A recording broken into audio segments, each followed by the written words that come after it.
Hoje teremos a apresentação do Carlos Davi Franciscon, aluno do curso de Filosofia, que tem desenvolvido um canal que trata do fenômeno religioso e da sua experiência religiosa de uma forma muito rica, filosófica, muito interessante, né?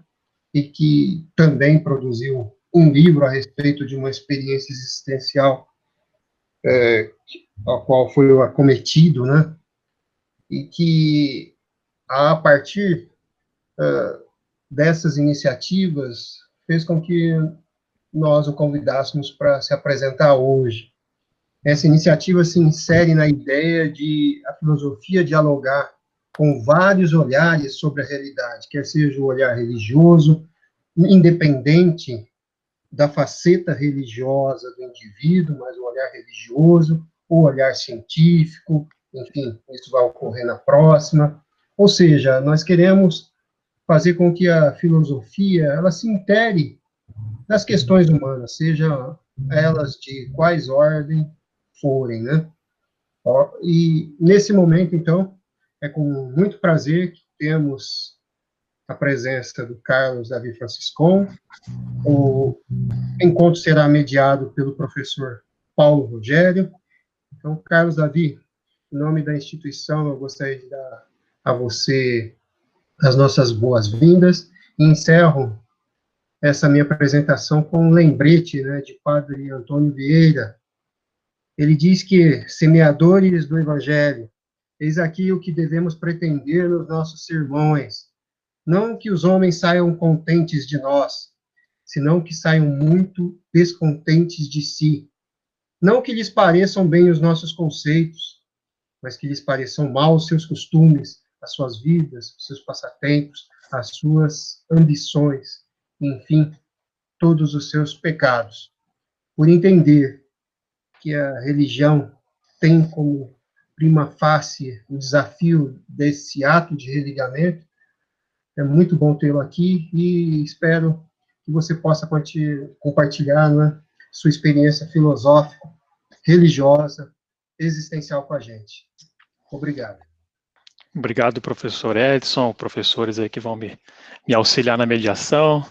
Estou muito feliz realmente por esse convite, né? Talvez o nome da palestra possa assustar um pouquinho, mas não se preocupem, não tem ninguém aqui com a capa preta, buscando a alma de ninguém, podem ficar tranquilos.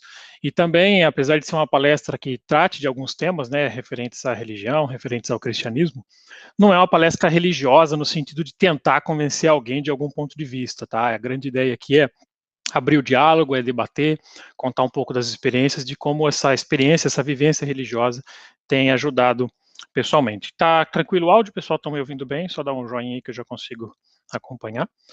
Então, ok. Eu vou passar para a apresentação aqui, meus caros, e eu não vou estar mais vendo as câmeras aí, então aí os professores que estão mediando, fiquem à vontade se tiver algum comentário para fazer, tá ok?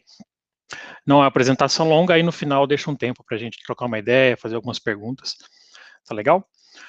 Muito bem, estamos aqui apresentando, né, intitulei essa palestra de O Vale da Sombra da Morte. Esse é um nome provocativo, na verdade, esse é um nome que faz parte de um dos salmos que a gente vai comentar ali na frente, um salmo davídico, que é justamente sobre os momentos difíceis da vida que a gente entende a importância, né, dessa experiência religiosa, como ela tem algumas bases boas, umas bases bem interessantes para que nós possamos dar segmento, né?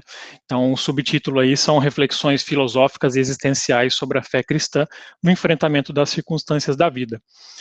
Bom, eu sou um iniciante, né, na área da filosofia, mas eu fiquei muito contente com os primeiros contatos que eu tive aqui com o Café Filosófico, pela pluralidade, né, nós vimos várias posições diferentes, né, nós vimos pessoas, eu lembro de um dos primeiros que eu participei, havia uma pessoa, não sei se ele está presente aqui hoje, que ele se dizia participante da Umbanda e se sentia um pouco receoso de expor a sua opinião, e eu fiquei muito feliz com o recebimento dos colegas, né, falando que ele pode expor à vontade para não se sentir reprimido, e eu particularmente me sinto muito feliz em fazer parte disso.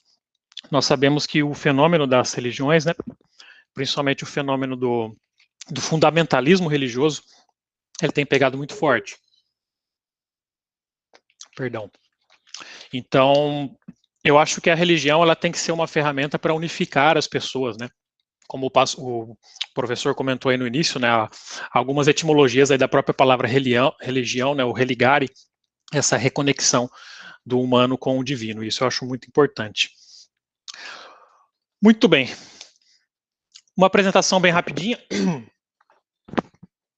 Desculpem se a voz não está das melhores hoje. Então, essa é a minha linda família que vocês estão vendo por aí. Sou o Carlos, casado com a Andrea, essa linda guerreira que daqui a pouco vocês vão conhecer um pouquinho a história dela. Pai do Lucas, que está fazendo aniversário hoje, também. E da Amandinha, essa nenezinha aqui. Eu trabalho, né? Eu não tenho assim uma. Eu brinco que eu sou um pouco confuso em algumas decisões, eu não consigo me encaixotar em uma opção. O cara é de exatas ou de humanas, não sei. Eu trabalho como instrutor de treinamentos, né, numa multinacional sueca, na área de embalagens assépticas, e eu viajo muito, né, pelo Brasil, pelo mundo, ministrando alguns treinamentos para operadores, para engenheiros, o pessoal. Treinamento puramente técnico, de funcionamento da máquina, de programação, essa é a minha área. Então, a minha área de formação basicamente sou técnico eletrônico, tecnólogo em segurança da informação. Eu fiz questão de deixar entre parênteses aqui inconcluso e trancado, porque nós vivemos na era das fake news, né? Hoje está muito fácil você colocar alguma formação e depois falar que não teve. Então, só para deixar bem claro, eu fiz quase todas as matérias, mas eu não posso falar que está concluído porque eu não fiz TCC, não fiz algumas coisas. Então, não sou tecnólogo formado, mas só citei para uma área que eu tenho. Da parte de formação mesmo, sou bacharel em teologia, formado aqui pela Faculdade Teológica Batista de Campinas, com validação pelo Unifil, Colégio de Londrina, né? E agora, essa nova empreitada, bacharelando aí na área de filosofia, que eu estou gostando demais, estou gostando muito, está sendo uma experiência bem interessante. Então, no final das contas, eu sou um cara aí meio de exatas, com um pezinho em humanas também, porque eu acho que essa complementariedade dos conhecimentos ela é muito importante. Se você está muito focado ali no mundo empresarial, no mundo corporativo, é impressionante como você perde essa sensibilidade muitas vezes pessoal. Você acaba sendo meio que só um número ali numa empresa. Então, eu sempre gostei de alimentar esse lado mais humanístico, esse lado mais de conhecer um pouco de filosofia, conhecer um pouco da teologia, que me ajudou muito nessa caminhada, tá ok? Bom, sem mais delongas, então, não vou falar muito mais de mim, né? Antes de falar sobre o que realmente é o enfrentamento cristão sobre situações negativas, como é o caso aqui do Vale da Sombra da Morte, eu queria começar falando sobre o que não é o enfrentamento conforme a fé cristã. Quando eu falo de fé cristã, né, eu sei que nós somos parte aqui de um grupo bem diverso, né? Eu pessoalmente entendo o cristianismo todo aquele que confessa e que segue os ensinamentos de Cristo, né? Então eu entendo católicos como cristãos, eu entendo protestantes como cristãos, outros movimentos. Claro que talvez uma outra diferença cultural, que acho que é o que mais pega entre uma religião e outra, mas eu pessoalmente sou da opinião que existem muito mais coisas que nos unem do que coisas que nos separam. Então eu levo a minha fé com muita tranquilidade, muito respeito. Evangelizar, para mim, é o ato de você apresentar com amor quem foi a figura de Cristo, para que a pessoa tenha o conhecimento daquilo que pode ser feito, daquilo que ela é. Então, isso para mim é evangelho. Passou disso, eu entendo como proselitismo, né? Minha igreja está certa, a sua está errada, então eu vou para o céu, você vai para o inferno. Eu acho que a coisa é muito mais profunda do que isso. Então, eu queria falar primeiro o que não é o enfrentamento, né, de uma situação complicada segundo a fé cristã. Primeiro, positivismo exacerbado. Daqui a pouco eu vou falar sobre algumas experiências pessoais que eu acabei passando com a minha esposa, né? E nós vivemos em um mundo, parece-me, né, que a gente está envolvido em um contexto onde eu acho importante você ser uma pessoa otimista, eu acho muito interessante, mas as pessoas não são preparadas para coisas negativas na vida. Nós somos ensinados que tudo vai dar certo no final, que tudo vai se resolver. Então, quando nós passamos por situações, por exemplo, eu vou contar daqui a pouco sobre uma enfermidade que a minha esposa passou, algumas pessoas já vinham, não, já está certo, já está resolvido, pode ficar tranquilo. Eu sempre questionava, eu falava, não está resolvido. Né, vamos ver quais são os caminhos, quais são as alternativas. Então, eu acho, né, que não é a maneira como Cristo nos ensinou, não é uma fé cristã, esse positivo exacerbado, não confunda com otimismo, tá?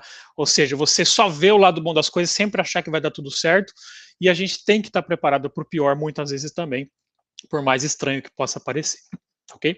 Então isso de fato não é enfrentamento. Só lembrando, se alguém quiser fazer algum comentário, pode escrever aí no chat, eu não estou lendo, mas o professor fique à vontade se for dentro daquilo que eu estou falando, mas também deixarei um tempo no final para a gente falar um pouquinho mais sobre isso, tá ok? Pode Então, deixar, entendo... Carlos, eu vou cuidando aqui do chat mediano, tudo bem? Tá, joia, muito obrigado. Então, o positivismo exacerbado, de fato, não é aquilo que eu entendo como uma visão cristã de enfrentamento. Aliás, só uma curiosidade, né? Quando fui convidado pelo professor Edson para participar desse assunto, ele sugeriu que eu usasse o termo coping, que até então, honestamente, eu não conhecia. E meio que sem querer, conforme eu fui pesquisando sobre esse assunto coping, né, que na verdade é uma palavra inglesa que significa enfrentamento, eu descobri que quase que sem querer eu já praticava e fazia muito desse conceito, mas eu não sabia formalmente como é que era esse nome, que é algo comum dentro da psicologia, né, que não é minha área da formação, mas depois se alguém quiser complementar esse conceito de coping, fique à vontade, mas meio que sem querer, minha palestra ela é bem voltada a esse assunto de coping também, como sugestão do próprio professor Edson, achei bem interessante. Muito bem, outra coisa, né, complementando o que não é o enfrentamento conforme a fé cristã, é a negação do sofrimento, esse movimento negacionista. Me chamou muito a atenção, né, quando a minha esposa ficou enferma, daqui a pouco eu vou falar sobre um câncer, né, que foi uma doença bem forte. O oncologista, que se tornou muito amigo nosso, ele chegou para a gente e perguntou, vocês aceitam a doença? Eu fiquei pensando, falei, peraí, como assim aceita a doença? Estou aqui, estou com o papel do exame na mão, fiz a biópsia, tudo certinho, tá aqui a doença. Por que, como assim aceita a doença? Porque tem algumas pessoas que não aceitam, simplesmente abandonam o tratamento e saem, né? E aí essa parte cega da fé, como que diz, não, Deus vai curar e eu não preciso de médico. Então é algo muito complexo. Então a negação do sofrimento também é uma péssima forma de você enfrentar o sofrimento, né? Aí com certeza deve ter muita gente da área da psicologia, da psicoterapia. Acho que uma das primeiras coisas para você enfrentar o problema, um vício, seja lá o que seja, é você reconhecer, peraí, eu tenho um problema, eu preciso de uma solução, eu preciso buscar algo. Então a negação do sofrimento não é aquilo que é o enfrentamento de acordo com a fé cristã. E um terceiro e último ponto, né? Negação da medicina convencional. Esse é um assunto bastante polêmico, porque quando a gente fala do fenômeno religioso, a gente vê algumas igrejas que, infelizmente, têm usado esse discurso, né? Não, você abandona todos os seus remédios e Deus vai te curar e pronto, né? Isso é algo que nem o próprio evangelho, né? Você vê, por exemplo, o próprio Jesus, quando ele fazia os milagres, né?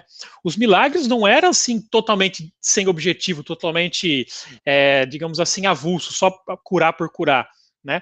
Eu lembro que uma vez quando ele curou o cego, né, imagina aquela sensação fantástica que você nunca viu, você enxergou, ele ficou maravilhado, né? Mas ao mesmo tempo vem aquele ensinamento: eu sou a luz do mundo. Né? Aquele cego viu a luz, mas tem algo maior por trás disso. Então, até os próprios milagres de Cristo tinha uma explicação por trás e tinha um motivo, não era simplesmente curar de qualquer jeito, né?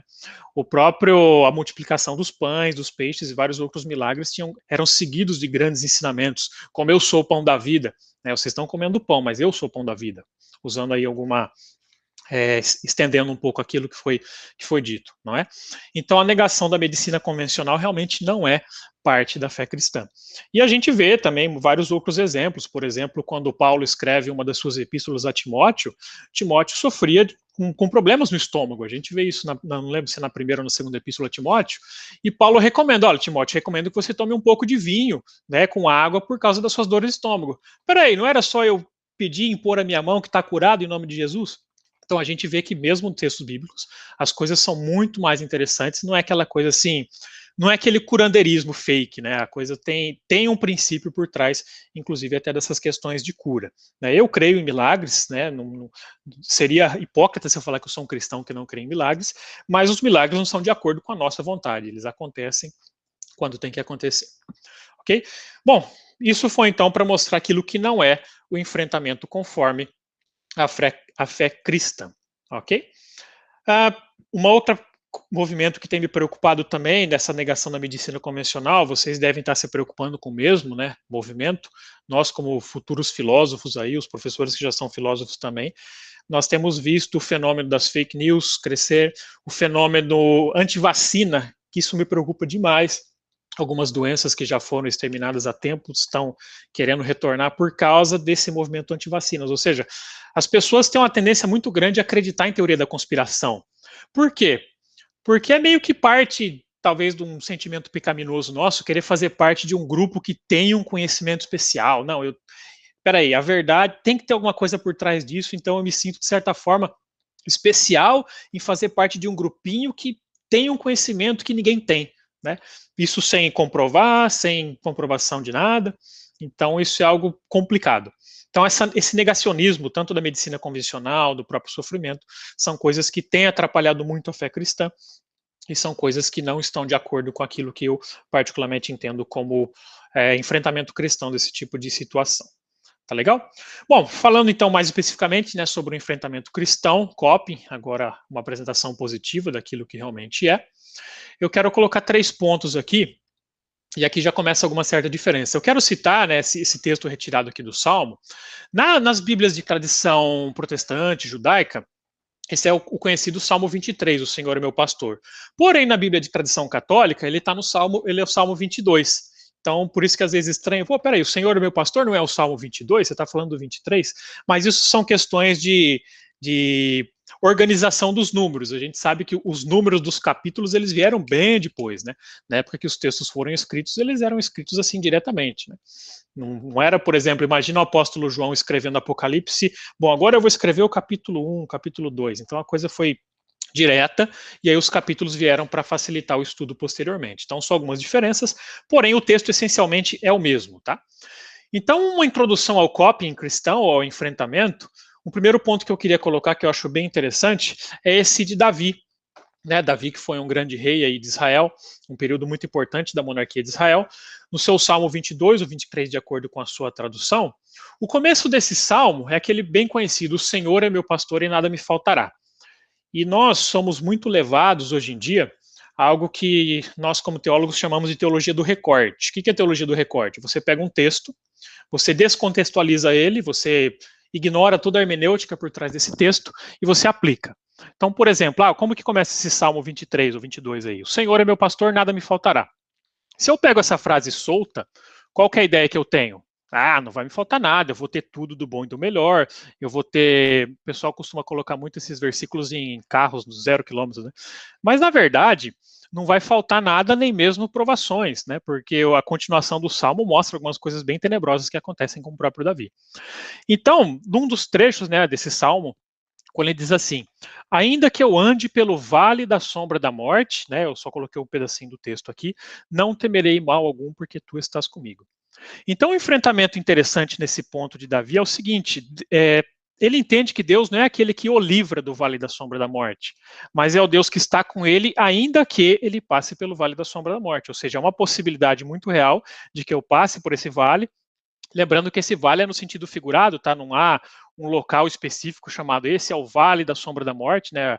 Lembrando que Davi estamos falando aqui de um contexto muito rural do Israel antigo, aqui do século 9, 10 a.C. Então era um povo de origem rural. O próprio Davi, ele começou como pastor de ovelhas antes de entrar aí para a vida de monarca. Então esse salmo ele tem essa linguagem. Né, o Senhor é meu pastor, nesse sentido mesmo, daquele que cuida das ovelhas, nada me faltará. Ainda que eu ande por esse vale de sombra de morte, não temerei mal algum, porque tu estás comigo.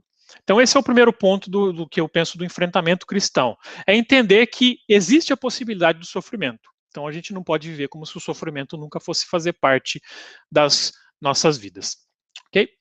Segundo ponto que eu gostaria de colocar aqui também, agora já para o Novo Testamento, é um texto já do primeiro século, né, um texto de Jesus, escrito pelo apóstolo João, capítulo 16, versículo 33, e essa é uma afirmação bem interessante. No mundo vocês terão aflições. Né? Ou seja, já não é uma possibilidade, ele está realmente afirmando aqui, no mundo vocês vão ter aflições. Aí você vai se perguntar, poxa, se o próprio Cristo, se o próprio Jesus, né, ele falou que eu vou ter aflição, quem sou eu para falar que não, eu sou filho de Deus, só vai acontecer coisa boa comigo? Então, segundo a fé cristã, nós vivemos realmente num mundo caído, num mundo dominado de certa forma, e coisas ruins realmente acontecem, e nós temos que estar preparados para isso. Né? Claro, assim, fazendo uma exegese bem específica desse texto aqui, Não é meu objetivo aprofundar muito nessa parte exegética, né, porque essa área é mais teológica. Porém, tudo bem que nesse texto especificamente ele estava falando aos seus discípulos, lembrando que no primeiro século havia uma perseguição muito forte dos cristãos por parte do Império Romano. Então, essas aflições que ele se refere diretamente são essas aflições ao qual todos os apóstolos passariam. Inclusive dos 12, praticamente todos morreram assim de forma bastante brutal, com exceção ao apóstolo João, que escreve esse texto, né, que, ao que tudo indica, João morreu à idade bem avançada. Tanto que Apocalipse foi o seu último livro escrito. Depois de Apocalipse, não havia mais nenhum apóstolo vivo para contestar se de fato esse livro faria parte ou não do cânon do Novo Testamento. Então, no mundo vocês terão aflições, é uma afirmação de Jesus. A parte terceira, né, que é talvez um dos pontos mais interessantes, que mostra uma maturidade muito grande do enfrentamento, é com relação palavras do apóstolo Paulo, em 2 Coríntios aqui, capítulo 1, versículos 3 e 4. Nesse texto, né, quando nós passamos por um sofrimento, é muito comum em nossas orações, em nossas rezas, nós pedimos para que Deus, de certa forma, nos ajude, nos livre do sofrimento. E é normal, isso é legítimo, eu ter esse tipo de desejo. Porém, Paulo ele vai além de um ponto muito interessante. Ele diz assim nesse texto que eu coloquei só o comecinho de propósito, que nos consola em todas as nossas tribulações, para que, com essa consolação que eu receba, eu possa consolar os outros. Então, olha só o princípio muito interessante do totalmente oposto ao egoísmo, aquela ideia de eu ajudar o meu próximo, ou seja, é muito comum, por exemplo, você ver projetos como Cracolândia, projetos de pessoas que recuperam ex-drogados. Qual que é a maior alegria de um ex-drogado? Quando ele tem a oportunidade de sair e trabalhar para ajudar outras pessoas a saírem desse caminho das drogas. Então, quando você passa por uma aprovação muito grande, como é o caso que eu vou contar daqui a pouquinho, essa doença que eu passei com a minha esposa, não tem coisa mais gostosa do que você compartilhar a nossa história com as pessoas e as pessoas falam, puxa, eu estava sofrendo, mas eu me senti ajudado pela sua palavra. Porque sabendo que você passou por algo similar. Então, eu diria que o apóstolo Paulo ele dá um upgrade aqui nesse conceito de tribulação, como quem diz, olha só, além de eu pedir a consolação simplesmente para eu me sentir consolado, é muito válido que eu receba essa consolação para que eu sinta a gratidão de ajudar outras pessoas que passam por situações similares. Isso é uma forma muito interessante de resolver os nossos problemas. Ok? Então, essa seria digamos assim, uma introdução bem básica a respeito dessa palestra dupla. Por que eu falei que ela é palestra dupla? Porque eu falo um pouquinho desse conceito do enfrentamento cristão, e agora eu vou mostrar como que isso se aplicou na prática, né? Talvez isso é algo que tem faltado muito. Falo como alguém que estuda teologia, como teólogo mesmo. Eu acho que os teólogos, às vezes, são muito teóricos, sabe? Talvez os filósofos passem por esse problema também. Nós somos muito teóricos, não há uma praxis das nossas atitudes. Tudo bem, eu falo sobre desigualdade social, falo sobre aquilo, mas na prática, o que eu tenho feito? O que eu posso fazer com relação a isso? Então, nós, quando estudamos muito um assunto, a gente tem uma tendência a ser muito academicista, sabe? Você acaba desenvolvendo conceitos, etc. e tal, e fica naquilo. Né? Você não tem uma aplicação para o mundo real. Então, eu fico muito feliz agora, a partir dessa segunda metade da palestra, de compartilhar um pouquinho da nossa história. Se quiser fazer uma pausa de alguns minutinhos, não sei se tem alguma pergunta interessante nesse meio tempo, porque a partir daqui eu vou contar um pouco sobre como foi o nosso Vale da Sombra da Morte, especificamente, que é essa imagem que quem é médico já deve estar sabendo mais ou menos do que se trata. Algum comentário, professor?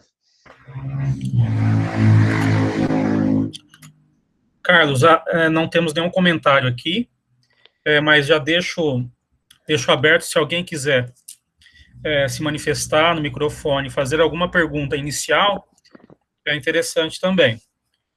Eu tenho uma boa desculpa para eu beber uma água aqui enquanto isso também, que eu estou um pouquinho... Não estou acostumado com esse tipo de interação, assim, com muita gente. Sem problema, meu caro.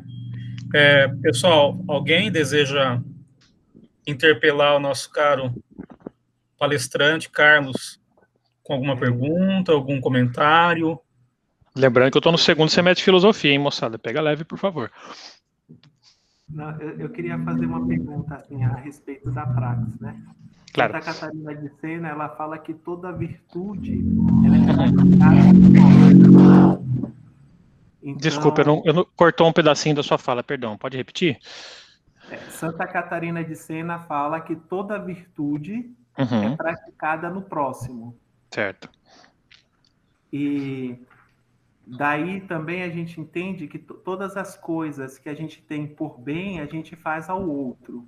Levando-se em consideração que a gente só demonstra o amor por Deus demonstrando amor ao outro, que é o agente do amor de Deus, né? Aquele que sofre o amor de Deus. Mas o amor nem sempre ele é prático, ele é demonstrado através de obras. Né? Então, é necessário, de fato, ter obras para mostrar o amor? Certo. Ou para fazer uma boa ação, ela necessariamente tem que ter uma obra? Olha, eu diria assim, teologicamente sempre houve, né, algumas tendências, né? Existe digamos assim, algumas pessoas que têm essa ideia, esse conceito do amor puro, mas nesse sentido mais de, digamos assim, expressar o amor por alguém simplesmente por falar, alguma coisa nesse sentido, apesar que isso também pode ser considerado uma obra também. Mas, dentre os textos, um dos autores que trabalha muito bem essa questão das obras é justamente o discípulo Tiago.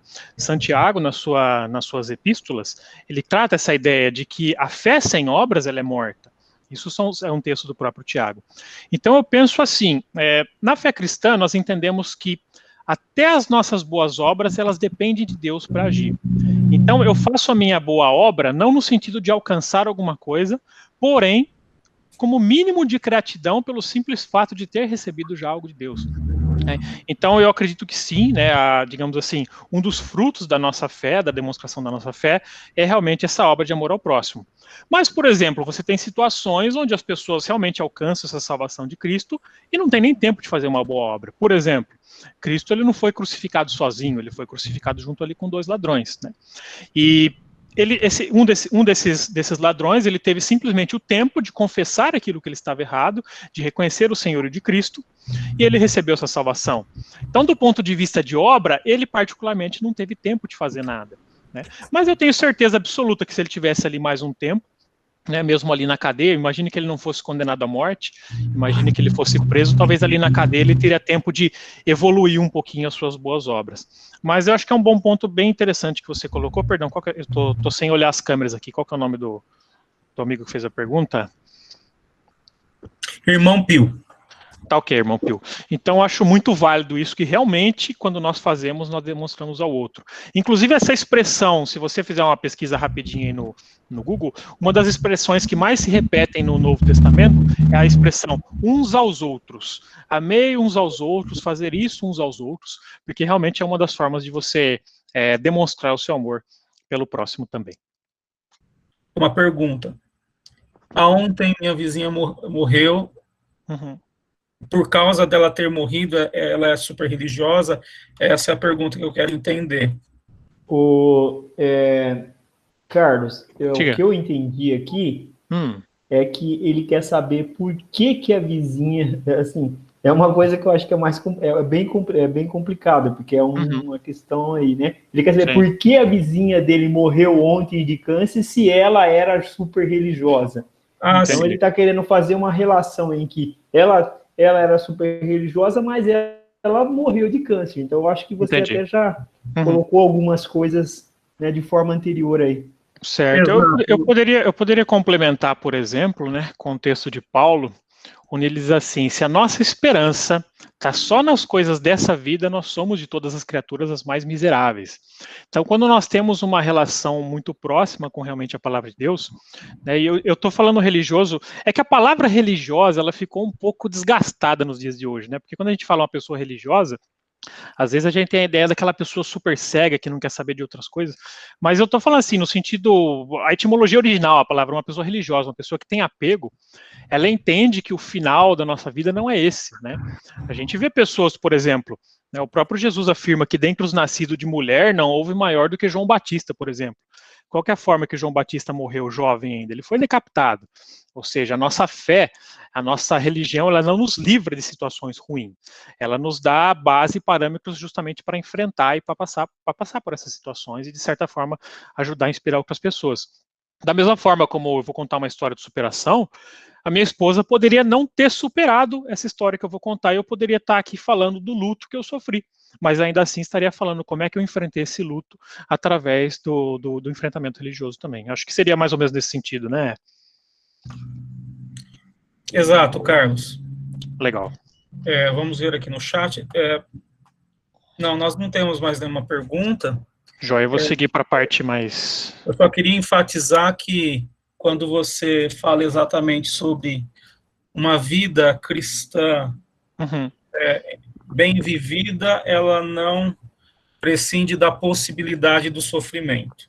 Exato. Acho que essa afirmação ela é interessante, porque ela, embora não estejamos falando desses dois conceitos que eu vou citar agora, eles não se desligam deles, que é da resiliência e da felicidade.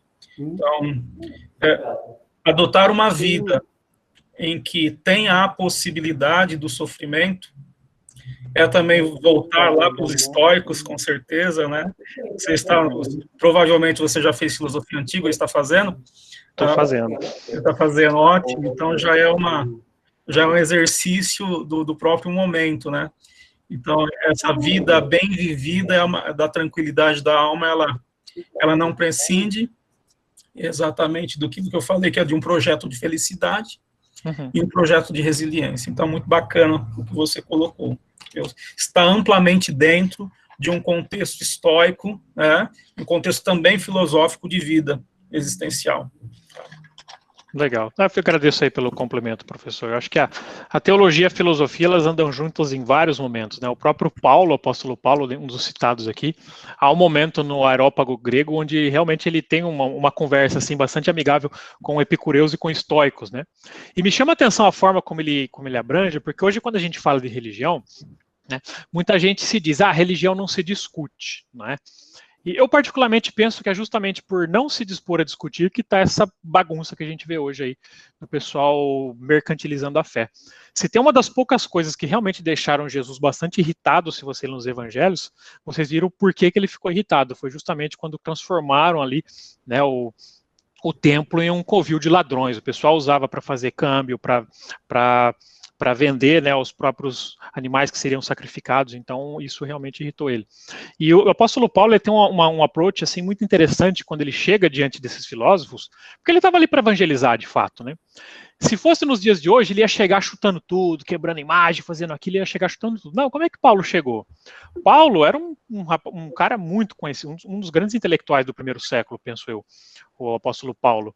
E ele chegou conhecendo toda ali a filosofia grega, e ele observou, né, quando ele viu ali no Areópago que tinha os vários deuses, né, da cultura grega, que vocês devem saber, bem melhor do que eu até, e ele viu que havia um altar vazio ali, e esse altar estava escrito ao Deus desconhecido, né?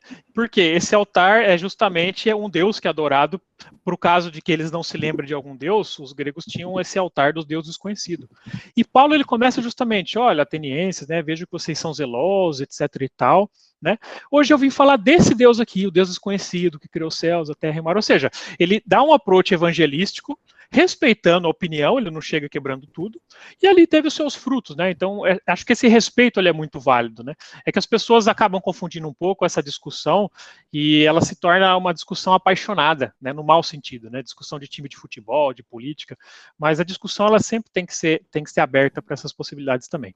Mas muito legal o seu complemento, professor, bem interessante. Ok? Bom, vou passar então para a segunda parte aqui do... Para quem já é médico, já deve ter olhado e assustado nessa... Opa, passei sem querer, perdão. Acho que eu voltei aqui, né? Vê se voltou uma imagem de uma tomografia. Tá aparecendo a tomografia para você, né? Sim. Bom, meus caros, deixa eu resumir então essa historinha que modificou muito as nossas vidas, né? Vocês viram essa foto que estava no começo. Essa massa gigante que vocês estão vendo, não sei se dá para ver o meu mouse aqui, mas essa é a minha esposa de lado, tá? E essa bola gigantesca aqui dentro do abdômen dela é um câncer chamado sarcoma de Ewing, né? Que começou junto com a gestação da nossa filha. Ou seja, até então os médicos suspeitavam que seriam apenas pode ser que seja um mioma, alguma coisa, mas não dá para fazer um exame mais aprofundado. Só que aí quando a menina nasceu, né, eu não sei dizer se foi erro médico ou não, eles não mexeram nisso, não quiseram nem tirar uma biópsia, porque se fosse um tumor, um mioma, algo que poderia ter sido potencializado pela gestação, ele teria naturalmente diminuído ou desaparecido. A grande questão é que depois de 3 meses, né, de nascimento da Amanda, que graças a Deus nasceu tudo bem com ela, esse tumor começou a crescer. E essa parte escura aqui na frente, do lado esquerdo, vocês estão vendo que parece uma meia-lua aqui amacetada? Isso aqui é a bexiga dela, totalmente comprimida. Então ela tinha que praticamente usar sondas o tempo todo para poder urinar. Então, enfim, resumindo, né, nós descobrimos depois que se tratava de um câncer bastante agressivo, chamado sarcoma de Ewing, que é natural mais na parte óssea, só que nesse caso deu nos tecidos moles. E esse câncer, ele cresceu de tal forma e ele chegou a colocar realmente em risco a vida da minha esposa. Eu tive uma conversa muito séria com um médico muito atencioso, muito honesto e sério, né, quando ele disse, olha, as possibilidades são mínimas, né, e você realmente tem uma chance muito grande de perder a sua esposa. Porque ele já estava comprimindo intestino, já estava comprimindo tudo, ela não conseguia ir no banheiro, não conseguia fazer nada. Isso, ela não tinha começado nenhum tratamento ainda, porque tinha recém descoberto que era um câncer. E aí começou todos os tratamentos. Por conta disso, né, o que aconteceu? Hoje a minha esposa, por causa dessa cirurgia, o médico falou, olha, a quimioterapia fez efeito, ele começou a diminuir de tamanho, porém, como ele danificou muito o rim, que ficou pressionado, bexiga, teremos que fazer um esvaziamento pélvico completo, né? Minha esposa, hoje ela tem 33 anos, né? 34 para 35, ela tinha 33 anos na época da cirurgia, né? E esse esvaziamento pélvico completo inclui muito provavelmente, né, você perder todos os canais aqui, a saída, né, da parte muscular, e você ter que ser deficiente no sentido de usar bolsa de colostomia e urostomia, né?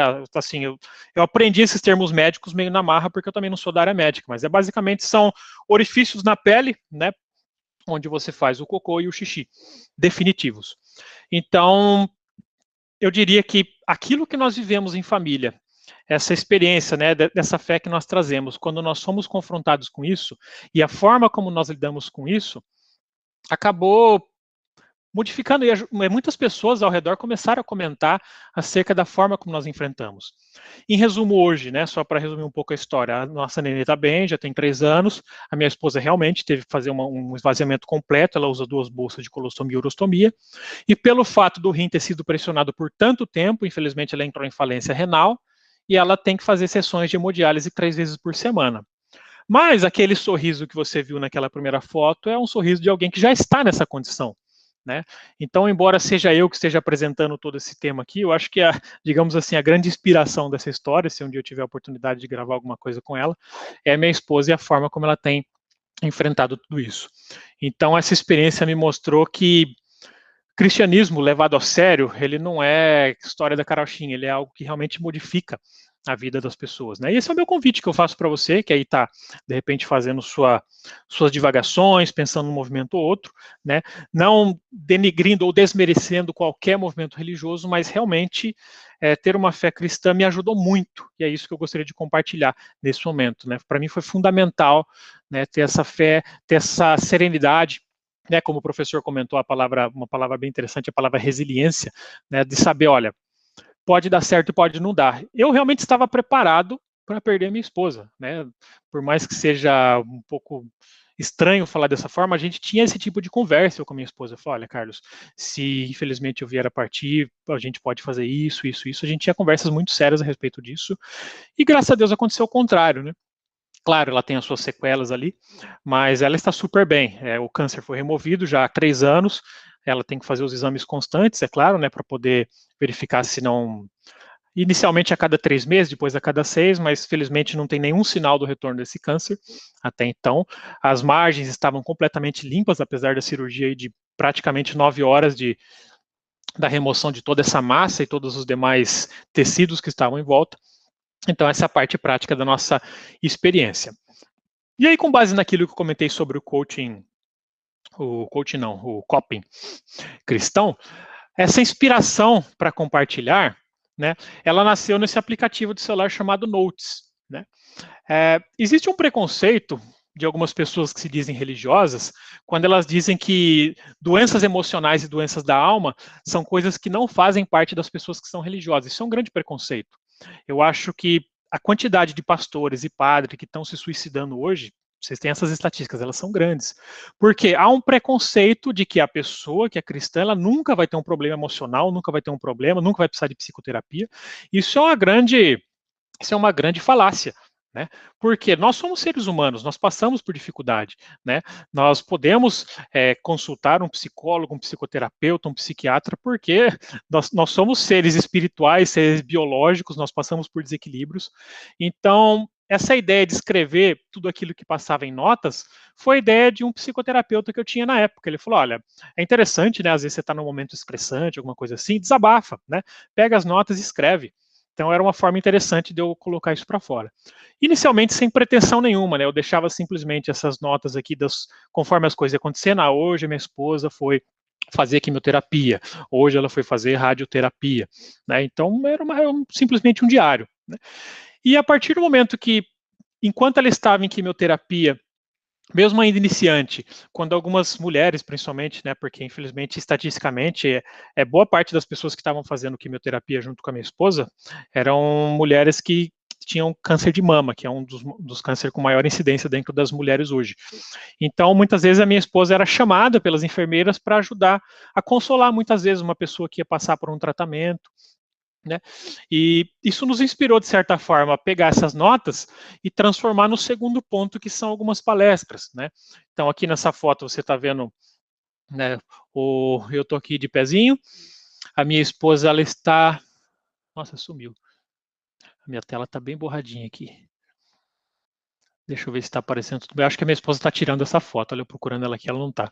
A minha esposa está batendo essa foto. Mas esse é o grupo de mulheres da oncologia, né, do hospital que a gente fez o tratamento. Então, nós fomos convidados aqui pela psicóloga a levar algumas mensagens de apoio. Mensagens espirituais, né, não mensagens religiosas, no sentido de convencer alguém, como eu sempre digo, mas mensagens mostrando como é importante você fazer o tratamento da forma correta, você ter esperança. Então, isso que nós fizemos. E aí, um passo importante que eu decidi seguir depois disso é transformar essa experiência em um livro. Então, lancei no ano passado, aqui pela editora Viseu, essa nossa experiência em forma de livro chamado Na Alegria e na Dor. É o Diário de um Período de Ensinamentos e Reflexões. Apesar, é o que eu sempre digo, né, apesar de ser um teólogo, não é um livro com linguajar religioso. Claro que existem citações, eu falo exatamente de coisas que eu participei, mas é um livro assim para... eu não busco assim não é uma tese de mestrado, não é nada assim, é um livro para compartilhar uma experiência. Eu não sei se eu poderia colocar dentro de uma categoria de autoajuda, porque não é exatamente uma autoajuda, é uma história para inspirar, de certa forma. Okay? E aí, pelo fato do meu trabalho estar sempre em contato com pessoas de outros países, por causa das viagens, aí eu acabei ousando um pouco mais e investindo um pouquinho nessas traduções. Então, temos a versão espanhola aqui, em La Alegría y el Dolor, que foi lançada aqui pela Publish Way, e a versão inglesa, ela não está por nenhuma editora. Inclusive, se alguém tem vontade de escrever algum dia, eu recomendo que você comece por essa plataforma chamada KDP, é da Amazon, Kindle Direct Publishing, que você escreve seu livro, você publica e você não paga praticamente nada.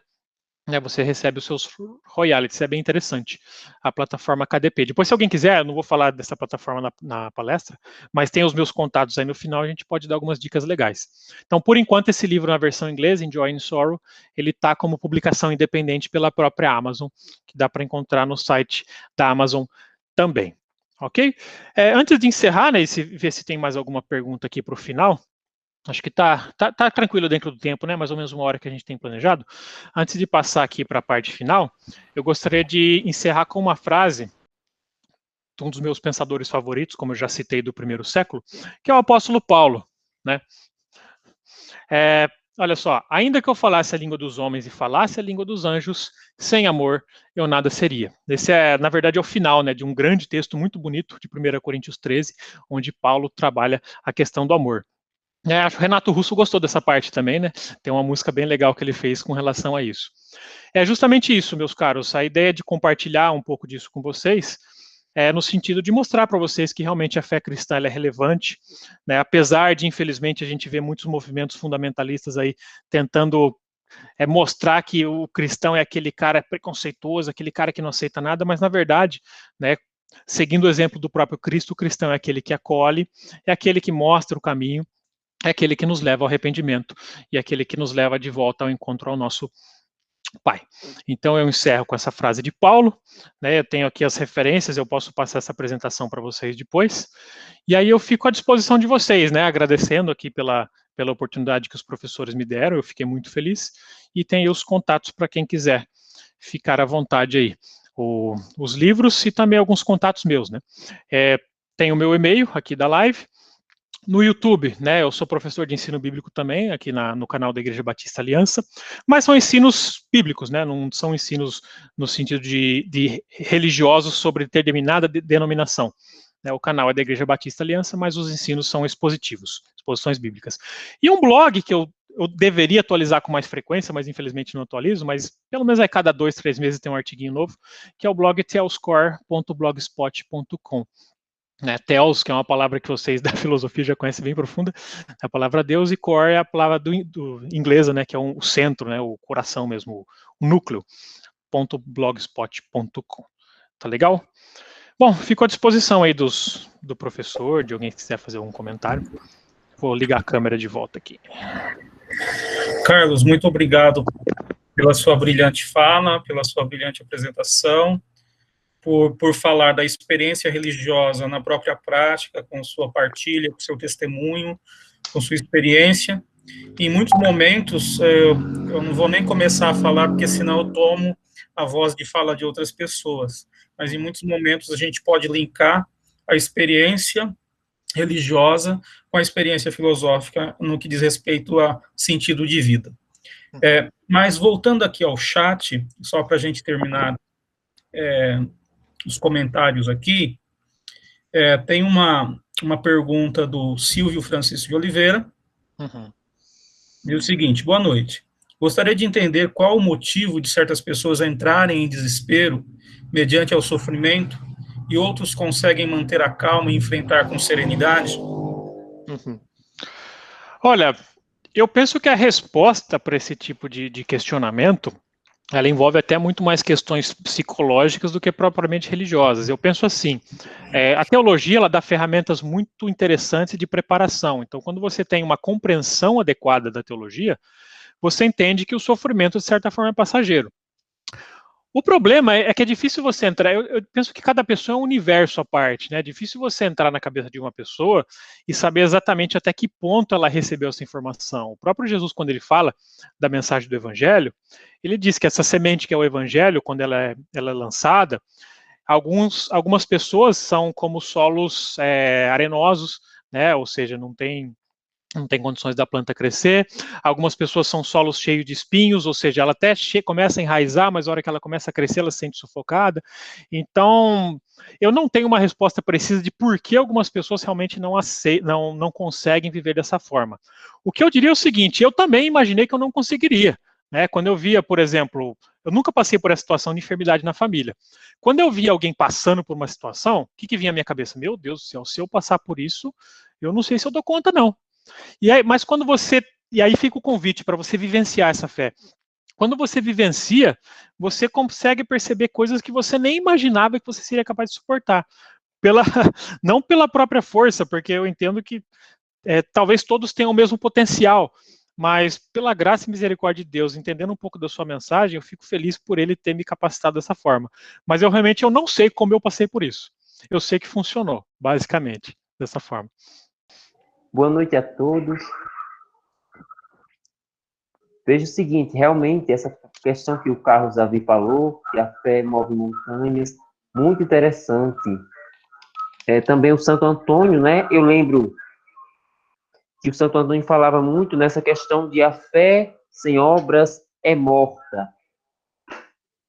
E realmente, porque não adianta vivermos no mundo em que, como o Carlos Davi também ressaltou, as pessoas acreditam que que pessoas religiosas não possam vir a ter doenças, não possam a ser vítimas de certas doenças. E aí... Está cortando. Seguinte, Por que não? Se nós também somos seres humanos. Uhum. Porque nós também enfrentamos diversas situações. Tá me ouvindo agora? Ficou um pouco cortado, mas acho que deu para pegar o contexto. Os religiosos não podem vir a adoecer a ter determinados problemas. Acho que está falhando bastante aí, Paulo.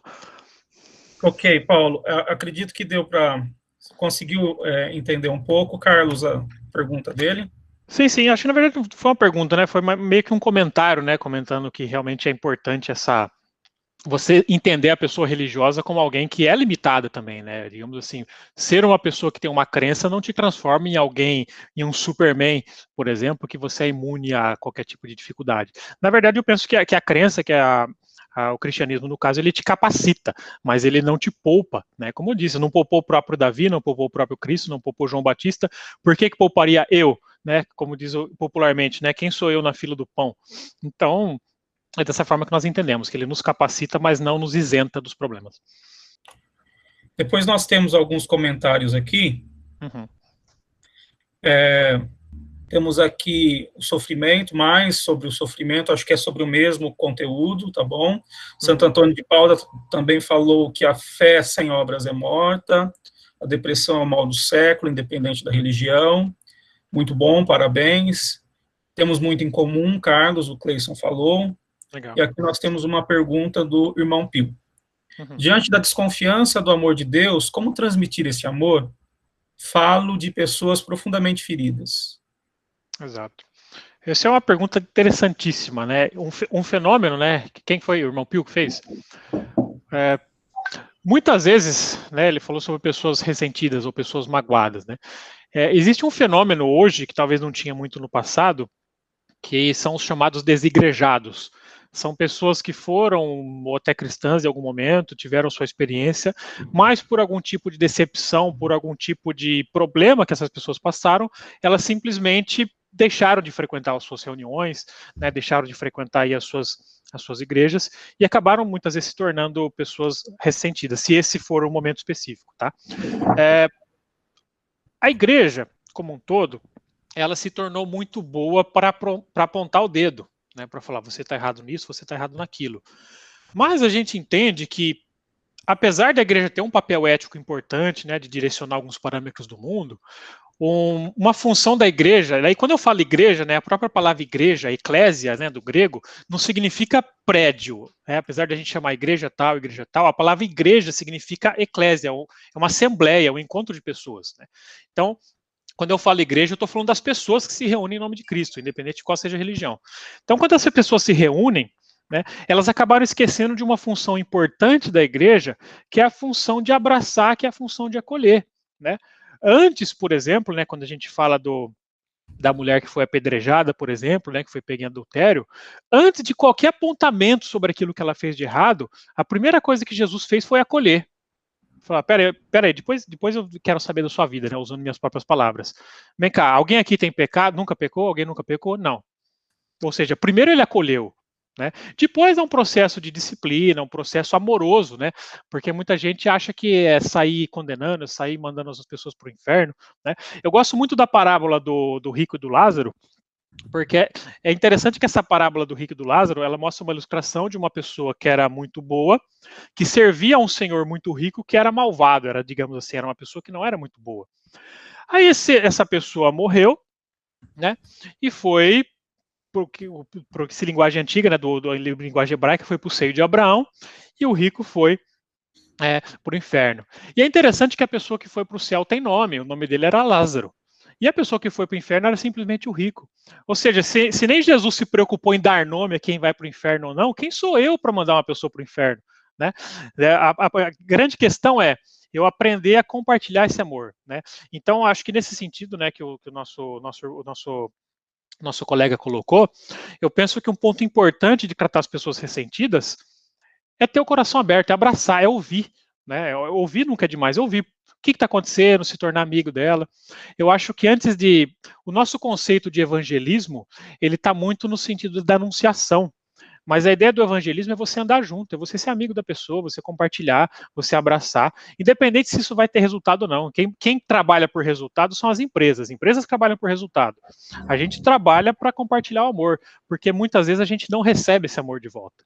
Isso acaba magoando muita gente. Mas é essa a nossa missão aqui, é trabalhar por amor, recebendo de volta ou não. Acho que é um ponto importante. Eu não sei se eu fui exatamente ao ponto que você queria, Pio, mas acho que seria essa a minha recomendação. Certo, Carlos. Cleiton, por gentileza, você pode abrir o microfone e falar, que é o próximo inscrito aqui no... Ok, Carlos, antes de mais nada, parabéns pela sua apresentação. E eu entendo bem o que você passou, e eu escrevi aqui que temos algumas coisas em comum. Legal. A minha primeira formação é engenharia. E, dentro da engenharia, eu me especializei na engenharia, na medicina. E eu fui a pessoa, por uma série, Deus me levou para isso, a instalar a primeira máquina de hemodiálise no Brasil, computadorizada. Que legal. Eu sou especialista em hemodiálise, não trabalho mais, mas, simultaneamente, eu fiz seminário e me tornei pastor de uma grande denominação aqui em Campinas. Eu sou licenciado como pastor, mas eu deixei o ministério por uma razão. Eu frequentava muito os centros de diálise e eu percebia o que passava na cabeça das pessoas enquanto estavam aquelas 4 horas, 5 horas ligadas na máquina, 3 vezes por semana. Daí, para passar para a capelania, foi muito fácil. Eu me tornei um capelão, então. Certo? Porque eu já unia o meu trabalho junto com a minha fé. Hoje, eu mudei um pouquinho, eu faço capelania organizacional, que é um pouquinho diferente, e atendo no âmbito da mentoria, coaching, etc. Inclusive, eu moro em Campinas também, e imagino, pelo que você disse, nós temos pessoas que fizeram trabalho comigo da sua empresa. Tá? Certo. Imagino que sua empresa esteja na região ali de Montemor ou coisa parecida. Exatamente, Montemor. Isso. Então, eu tenho algumas pessoas, inclusive, que trabalham certamente com você, que foram clientes da gente. Eu imagino que sua esposa passou. Eu imagino que você passou. E veja como as coisas acontecem, sendo uma pessoa que trabalhou durante 20 anos com máquinas de hemodiálise, fui diretor de uma empresa internacional do ramo de hemodiálise, fui fazer um check-up e um amigo, nefrologista, falou: Cleiton, as notícias não são boas. Sugiro que você entre na fila de transplante o mais rápido possível. Até que se percebesse, isso demorou 2 semanas, que esse transplante seria desnecessário, eu sei o que passou na minha cabeça. Então, eu sei o que se passou na sua também durante todo esse tempo. Parabéns pela apresentação. E mais uma coisa em comum, você está aqui em ensino bíblico na Igreja Batista Aliança. Eu estou ligado também a uma Igreja Batista, mas lá em São Paulo. Que bacana. Tá bom? E fora isso, eu ministro o curso pelo Instituto Haggai, que é uma formação de líderes mundial. Tá Poxa, bem, cara? Então essa coincidência você não sabia. Me formei no Instituto Haggai no começo do ano. Ah, é? Que coisa Aqui? interessante. Campinas? Aqui no Haggai de Campinas, exato. A última turma presencial antes de começar a quarentena. Ah, tá. Praticamente.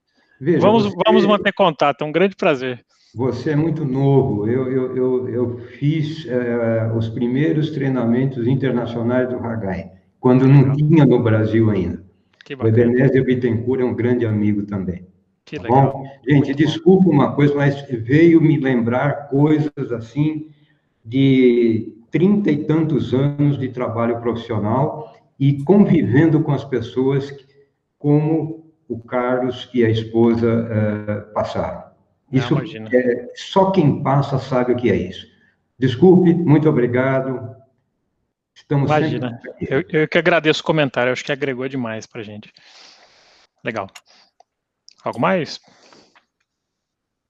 Seguindo aqui o chat, o professor Luiz, só aqui para dar uma satisfação para todos, ele teve que sair, precisou se retirar por conta de um outro compromisso.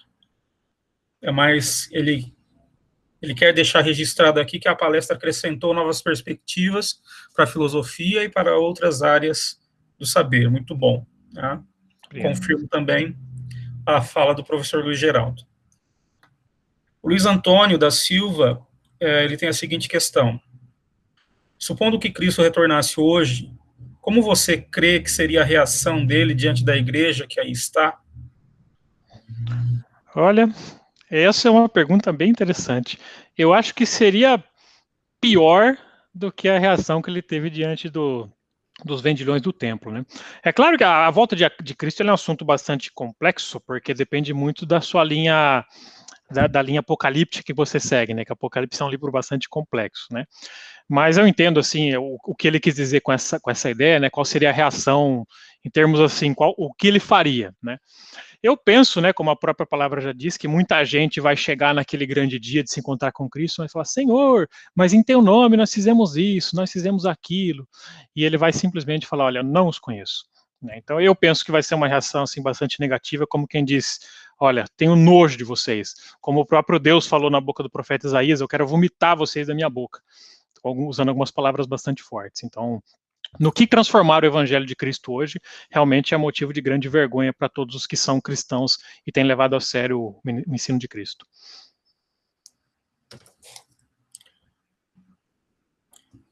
Nós temos aqui outros comentários. O José Dantas falou, Carlos Davi, a pergunta do Marcos foi por que Deus não salvou a vizinha? Acredito que isso já foi respondido, tanto pelo Carlos, como também em outros momentos. Muito bom, parabéns. Vanelli disse que precisou sair por problemas na conexão, comunicação. Boa noite, parabéns pela palestra. O Marcos Araújo, ele diz o seguinte, tenho medo de falar diante de tanta gente culta, mas no budismo nós acreditamos na força da mente. Será que isso não é Deus? Legal. Essa é uma pergunta bem interessante, porque quando a gente faz uma apresentação de determinadas religiões, né, às vezes a gente tem a tendência de ignorar outros movimentos religiosos, como diz, não, o budista está tudo errado, eu estou 100% certo. Né? Eu acredito num conceito muito interessante que o apóstolo Paulo trabalha bem no livro de Romanos, que é o conceito da revelação natural de Deus. Deus se revela, né? Deus se revela através da sua obra criada. Né? Então, é óbvio que a gente não pode ser hipócrita e falar, não, eu acho que todas as religiões estão certas. Não, eu acho que todas as religiões têm os seus pontos corretos e eu acho que aquilo que eu sigo faz mais sentido, né? Nesse sentido. Agora, eu não posso chegar simplesmente para ele, que fez um comentário tão interessante dele, e falar, não, tudo que você acredita está errado. Eu acho muito válido, tá? O budismo, assim como várias outras religiões orientais, eles têm um aspecto humanista muito forte, que muitas vezes falha nas nossas religiões mais ocidentais. Então, eu acho que tem muitas coisas interessantes, né? Sobre essa questão se é, de fato, Deus ou não, né? A palavra Deus é uma palavra complexa, né? Por quê? O que é Deus, por exemplo? Como é que eu definiria Deus? Isso é quase que filosofia já, né? O que seria Deus? Então, para os cristãos, Deus é um ser que tem a sua pessoalidade, né? Digamos assim. Para as religiões orientais, por exemplo, Deus pode ser considerado uma energia. Então, qual que é a certeza absoluta que nós temos? O que seria, de fato, uma certeza absoluta? A certeza de que toda mente e toda cabeça, ela foi feita para se comunicar com Deus. Né? Existe um livro bem interessante, se eu não me engano, acho que o Dr. Raul Marino Jr., chamado A Religião do Cérebro, que mostra, de certa forma, que nós temos condições, né, claro que não é minha área, não vou me aprofundar muito, mas que todas as pessoas têm um canal de comunicação com Deus. Então, eu não posso negar que aquilo que ele falou, daquilo que ele acredita, será que isso não é o Deus? Talvez não na sua totalidade, né, porque eu entendo que Deus ele transcende essa ideia do espaço-tempo, mas eu acho que existem sim muitos conceitos de Deus que são revelados aí dentro do budismo também. Eu acho que dá para a gente levar por essa linha. Mas não fica acanhado de se expressar, não, né? Como eu disse, né? A ideia de você ter uma linha não significa que você ignora as outras. Você pode ouvir, você pode aprender junto, né? Eu tenho amigos budistas, tenho amigos ateus, não tenho problema nenhum. Dá pra gente tomar um café junto, sem problema nenhum. Até com quem não torce pro time que eu torço, dá pra tomar um café sem problema. Sim, muito bom.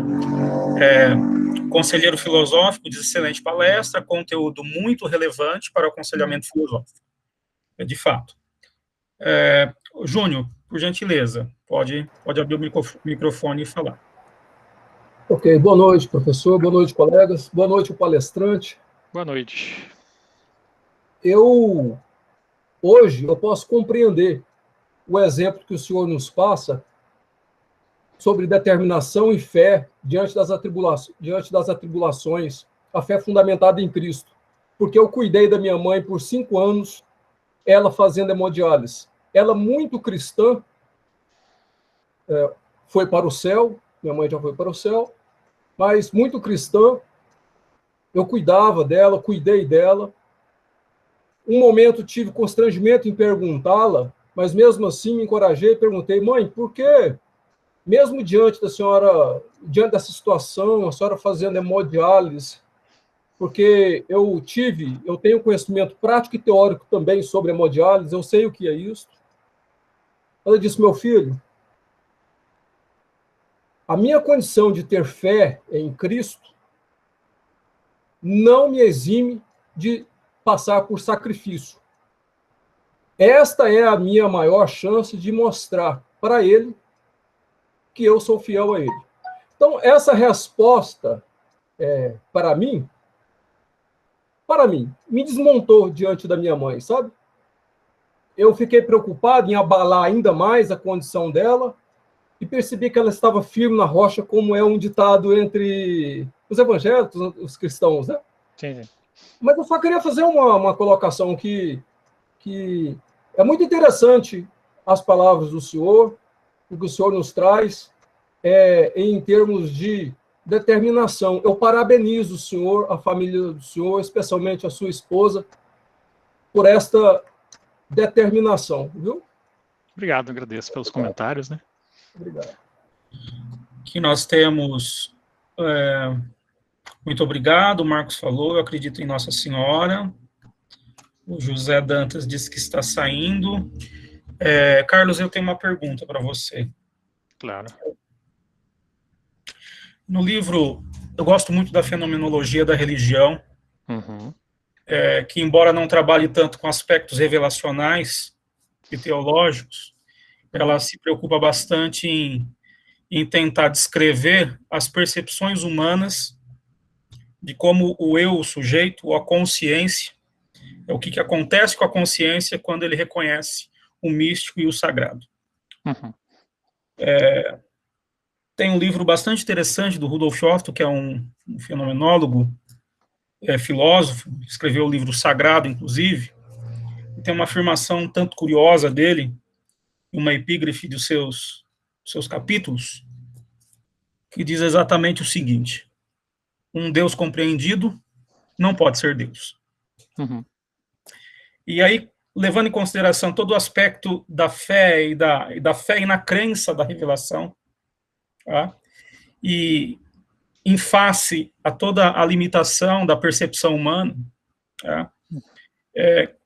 Como a gente pode utilizar de uma maneira positiva todo esse dom racional que nós temos, a ponto de realmente reconhecermos o que é esse legítimo sagrado, ou o que poderia ser esse legítimo sagrado, e evitarmos de criar uma imagem de Deus que seja exatamente um subterfúgio de vaidades, processos internos mal resolvidos, outras questões humanas que, na verdade, estão muito mais próximos da natureza de um indivíduo do que de uma revelação divina. Tá? Então, como que nós, na verdade, né, que eu acredito que a experiência religiosa é algo total para a mente humana, até para aqueles que não acreditam. Tá? Então, como nós, na sua percepção, podemos trilhar um caminho sensato de uma crença religiosa, sem utilizar desse subterfúgio da ideia de um Deus revelado como desculpa para questões que, infelizmente, afligem a natureza humana, como a intolerância. Exato. Essa é uma pergunta bem interessante, professor. A gente pode explorar ela em alguns pontos. Eu, particularmente, concordo muito com essa afirmação que você fez, no sentido de que a partir do momento que eu compreendo Deus, ele deixa de ser Deus, né? Até porque Deus não existe, né? Nossa, como assim Deus não existe? Quem existe são seres criados, Deus ele é, né? Acho que o próprio Caio Fábio ele faz uma apresentação interessante nesse sentido. Então, é difícil você, como um ser, digamos assim, bastante limitado por aquilo que nós entendemos, entender algo que é transcendente. Eu acho que esse subterfúgio, né, que você comentou, algumas pessoas usam da revelação para poder, digamos assim, humilhar, para poder se sentir maiores do que outras pessoas. Eu acho que isso mostra não uma deficiência da religião, mas uma deficiência talvez como a pessoa entendeu, né, a revelação cristã. Porque se você entende, por exemplo, tudo aquilo que o próprio Paulo, tudo aquilo que Cristo fala, em nenhum momento ele diz que Deus está completamente revelado a nós.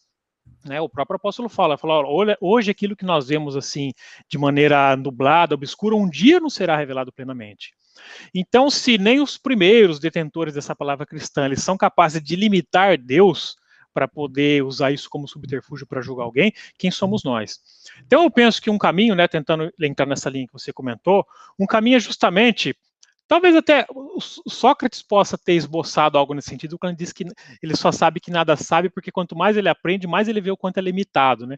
Eu acho que o cristianismo é assim também, quanto mais eu entendo a palavra de Deus, quanto mais eu vejo a palavra de Deus, mais eu entendo que Deus é infinitamente incompreensível, né? E que eu só posso conhecer aquilo, digamos assim, um pouquinho daquilo que foi revelado, sendo que a plenitude daquilo que eu entendo que é a revelação de Deus é a pessoa de Cristo. Ainda assim, de forma extremamente complexa, porque nós entendemos, né, ou digamos assim, a crença cristã de que o Cristo é aquele que é 100% homem, 100% divino. Então, naquela condição limitada, né, não limitada na sua totalidade, mas limitada naquele momento, espaço-tempo onde Cristo se revela, nós podemos entender que seguir a Cristo é fazer o que ele fazia. Né? Então, quando a gente vê pessoas agindo de má fé com outras pessoas de outra forma, né, a grande pergunta é uma pergunta que parece clichê, mas é uma pergunta que faz parte de vários círculos cristãos. O que Jesus faria? Né? Eu vi Jesus agredindo pessoas que pensavam diferente dele. Por exemplo, uma pessoa que tinha um comportamento que não era o dele, uma pessoa que pensava uma filosofia diferente. Não, eu vi Jesus agredindo, de certa forma, né, usando uma expressão um pouco forte, aqueles que estavam deturpando aquilo que era a verdadeira religião, a essência da religião, que era cuidar das pessoas, aqueles que estavam transformando em comércio. Então eu penso que um caminho a se seguir é nós tentarmos passar essa ideia de que o cristão é aquele que faz aquilo que Jesus faria. Né? E eu penso que o estudo da humanidade de Cristo e tudo de suas ações, ele é um estudo importante que muita gente ignora. Nós somos mestres, muitas vezes, em criar sistemáticas, em criar formas de ações, né? E eu gosto muito porque nós gostamos da lei, né? Nós gostamos daquilo, faça, não faça, faça, não faça. Entendendo esse caráter progressivo da revelação de Deus, né, o que Jesus veio trazer para a lei é aquilo que a gente chama de pleiros, ele veio complementar a lei. Ele fala, eu não vim abolir a lei e os profetas, eu vim cumprir. Só que essa palavra cumprir, que significa pleiros, ou seja, complementar, ele veio dar uma reinterpretação da lei.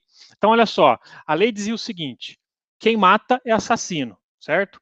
Então, eu posso me considerar melhor do que alguém que matou porque eu não mato. Mas olha só a virada que Cristo dá nessa ideia. Ele diz assim, olha, se você sentiu raiva do seu irmão, você já o matou. Isso tira de mim, né, falando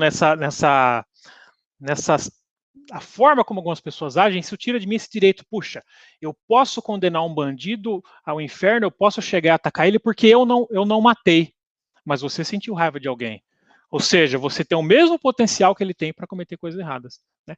Ah, uma pessoa é uma pessoa que rouba, né? Ou uma pessoa que adultera, mas você faz o pensamento errado na sua cabeça. Ou seja, Jesus, ele faz o seguinte, ele coloca todos no mesmo nível, né? Então, entender, né, a religião do ponto de vista de Jesus é você entender que você é igual ao teu irmão, né? Você tem as mesmas dificuldades.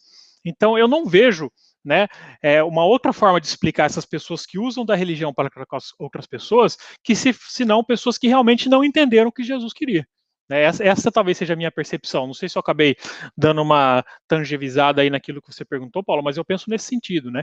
Você ser um exemplo daquilo que foi Jesus, né? Daquilo que realmente Jesus viveu, para mim é um ponto muito interessante para se conversar e se tratar. Respondeu sim, Carlos. Muito obrigado. E nós temos aqui, eu já vou adiantar que é uma das derradeiras perguntas, porque nós temos aí um tempo até 8h30. Uma última pergunta, acredito, do irmão Pio. Deus pratica o amor sem justiça e a justiça sem amor, ou estão sempre interligados e presentes? Essa é uma pergunta, né, quando a gente pensa nos atributos de Deus, né, a gente fala Deus é amor e ao mesmo tempo Deus é justiça. Eu penso que eles estão interligados, porém, a justiça de Deus muitas vezes não é a nossa justiça, essa que é a parte complicada de entender. Talvez um dos textos mais interessantes para ilustrar essa ideia de como a nossa justiça é diferente, seja a parábola dos semeadores da vinha que Jesus contou. Jesus contou uma história que talvez explique bem essa pergunta do irmão Pio, que essa história era a seguinte: era um dono de vinha que tinha uma grande obra de cultivo para fazer, ele tinha uma obra para cultivar e ele ia precisar de muita mão de obra. Então ele saiu contratando algumas pessoas para poder fazer esse trabalho de colheita para ele. Chegou para essas pessoas e falou: olha, eu vou contratar você, eu te pago uma diária para você trabalhar para mim hoje fazendo essa colheita. E aí ele deixou essas pessoas trabalhando. Chega um dado momento aí, eu estou dando uma simplificada na história, chega um dado momento, próximo de meio-dia, e ele percebe, nossa, eu estou achando que essas pessoas não vão dar conta, eu vou precisar contratar mais pessoas. Então ele vai chamar mais pessoas para fazer o trabalho. E aí, faltando 1 hora para terminar o dia, né, ele vê, nossa, vou precisar de mais gente ainda. Ele pega um outro que está passando, ele fala, você também vai e trabalha aqui para mim. Aí chegou na hora de pagar, né, chegou na hora de fazer o acerto, ele chamou primeiro esses que trabalharam só um pouquinho no final do dia e lhe deu o valor de uma diária cheia. Está aqui, a sua diária pelo seu trabalho, né? Aqueles que tinham trabalhado o dia inteiro começaram com essa mão, falando, nossa, você deu uma diária inteira para esse rapaz que tem 1 hora só de trabalho, quanto que eu vou receber, né?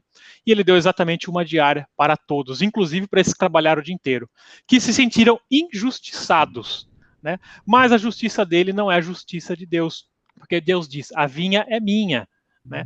A vinha é minha e eu pago aquilo que foi combinado. Não paguei o que foi combinado? Se eu quero ser misericordioso com outros, em que isso interfere na sua justiça? Então, talvez esse conceito de justiça, porque assim, quando eu ouvi essa palavra pela primeira vez, eu falei, nossa, o dono da vinha está sendo injusto para com aqueles que trabalharam mais. Não.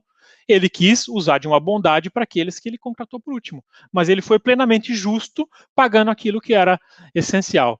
Então, eu dei essa ilustração, né, que eu acho que mostra um pouco bem dessa questão de que a justiça é diferente, mas eu concordo sim, eu acredito que de fato a justiça de Deus, ela acontece junto com o amor.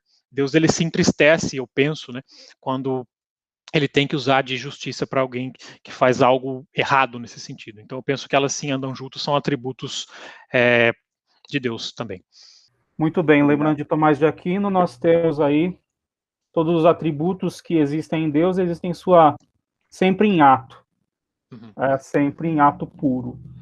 Então, realmente, pegando toda a retórica e toda a filosofia e toda a sabedoria medieval da metafísica clássica, a gente tem atributos divinos em sua máxima originalidade. E o que seria a máxima originalidade da justiça, senão o amor? Exato. Tá? Assim também eu compreendo. Bem, Carlos, nós estamos já nos finalmente do nosso café filosófico, e eu queria deixar esse espaço para você fazer as suas considerações finais para a gente encerrar esse momento. Bom, então fique à vontade. Legal. Bom, primeiro, mais uma vez, agradeço, né? Para mim foi uma experiência muito edificante, muito legal. Conhecer um pouco mais dos colegas, que alguns eu conhecia só de vista também. Né? A gente sabe que nós vivemos um momento complicado, né, nessa pandemia, onde a gente perdeu muito desse contato pessoal com algumas pessoas, mas a gente tem se virado como pode nessas conexões. Né? Para encerrar, né? Eu acho que algumas reflexões são muito válidas e, principalmente, essa ideia de que a fé cristã não é algo inócuo, a fé em Cristo não é algo, uma história de carochinha, né? A gente vê, por exemplo, a historicidade do Novo Testamento, daquilo que aconteceu, ela é comprovada e ela faz muito sentido. Então, o meu apelo final é que realmente, para você que ouviu essa história, né, eu acho muito válido que você pense a sua vida no sentido de que podem acontecer coisas boas de fato e podem acontecer coisas ruins na sua vida, né? Não fique nessa ilusão de que, eu sou uma pessoa que tem uma fé, só vai acontecer coisa boa. Então, o meu conselho final é esse: esteja preparado para o pior, porque quando vem o melhor, você se aproveita muito mais. Eu gosto de uma frase de Salomão, né?